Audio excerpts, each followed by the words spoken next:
mugimenduan sartu nintzen, orain dela urte eta gutxi, herritar aktivista batzuk eskaera bat egin zuten udaletxean, LGTBIQ+ pertsonen errealitatearen diagnostiko bat eskatu zuten, udalak martxan jarri zuen eta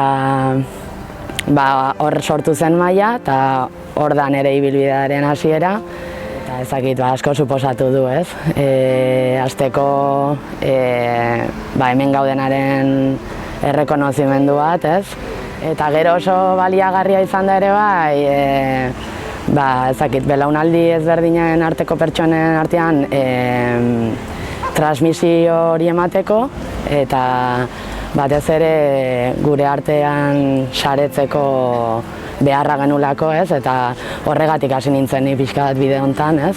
Ikusten nolako izugarrizko beharra zegoela hau dena martxan jartzeko eta honen alde borrokatzeko, ez? Bilatzen dutena da bai herri mailan eta gizarte mailan inklusio eta aniztasunari pixka bat daukan garrantziari leku hori egitea, ez? Eta, kontzientzia pertsonal eta kolektibo bat piztea ere bai, ez? Jendeangan.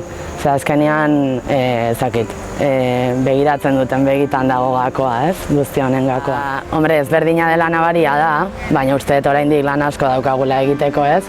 Daude gauza asko, leheno hori ezakit penalki inkluso, ez? Zigortua zeudenak gaur egun ja ez gaudela hor, baina oraindik ere lan sakona daukagu egiteko, ez? Ze uste dut gauzak aldatu diela, baina oso azaletik. Eta uste dut oraindik hori sakonago iritsi behar degula, ez? Eta ezakit kontzientzia piztu, ez? Lehen esan dudan bezala. Hombre, espero dut etorkizuneako gauza deixente aldatzea, ezakit. Urte asko eramango dituen prozesua dela iruditzen zait, baina positiboki pentsatu nahi dut.